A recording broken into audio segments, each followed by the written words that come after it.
Hi అండి. ఈరోజు ఇంట్లోనే సింపుల్గా చికెన్ ఫ్రైడ్ రైస్ ఎలా చేసుకుందామో చూద్దామా? నా ఛానల్ అయితే ఫస్ట్గా చూసుకున్న వాళ్ళైతే లైక్ చేయండి, షేర్ చేయండి, కామెంట్ చేయండి.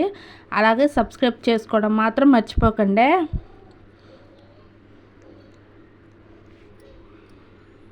ముందుగా కట్ చేసి పెట్టుకున్న క్యాప్సికము, పచ్చిమిర్చి, కొత్తిమీర, చికెన్ ముక్కలండి వేపేసి పెట్టుకున్నాను, కరివేపాకు. తర్వాత పచ్చి బఠానీలు ముందుగా నానబెట్టుకొని పెట్టుకోవాలండి. నేనైతే 2 ఎగ్స్ అయితే తీసుకున్నాను. ఫస్ట్ టైము చికెన్ బాయిల్ చేస్తాను కదండి, అదే ఆయిల్లో చేస్తున్నాను నేను. ముందుగా 2 ఎగ్స్ అయితే వేసుకున్నానండి. అది ఆమ్లెట్ లాగా వస్తుంది కదా, అప్పటి వరకు ఉంచాను. తర్వాత దాన్ని చిదిమేసానండి మొత్తం.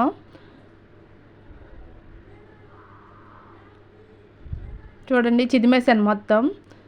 తర్వాత దాంట్లో ముందుగా మనం కట్ చేసి పెట్టుకున్న క్యాప్సికము, పచ్చిమిర్చి, కరివేపాకు, కొత్తిమీర మొత్తం వేసేసుకున్నానండి.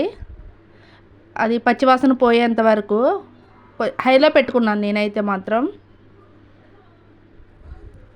తర్వాత చికెన్ ముక్కలు అయితే వేసుకున్నానండి. చికెన్ ముక్కలు నానబెట్టి పెట్టుకున్న పచ్చి బఠానీలండి. చికెన్ ముక్కలు అయితే చిన్న చిన్న ముక్కలుగా కట్ చేసుకొని వేసుకున్నాను. పెద్దవైతే పెద్దగా ఉంటాయి అనేసి చికెన్ అయితే అన్నంలో కలిసిపోద్ది కదా, అందుకనండి చిన్న చిన్న ముక్కలు కట్ చేసుకొని పెట్టుకున్నాను. తర్వాత మనం ముందుగా ఉడికించుకొని పెట్టుకున్న రైస్ని అయితే వేసేసుకున్నానండి దీంట్లో. ఇదంతా నేను హై ఫ్లేమ్లోనే చేస్తున్నానండి, లో ఫ్లేమ్లో కాదు, హై ఫ్లేమ్లో.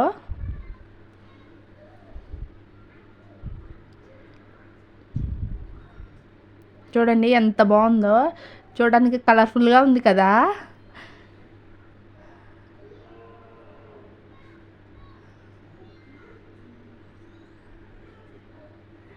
దాంట్లో చిటికెడు ఉప్పు, సరిపడినంత కారం, దాంట్లో సరిపడా సాల్ట్ వేసుకున్నానండి. దాంట్లో ధనియాల పొడను, గరం మసాలా వేసుకున్నాను. నేనైతే ఎక్కువగా వేయలేదండి, పాప తింటుందనేసి, ఘాటు కదా, మరీ ఎక్కువేం కాదు, కొంచెం పర్లేదు వేసుకున్నానండి. చూడండి ఎలాగొస్తుందో, చాలా బాగుందండి.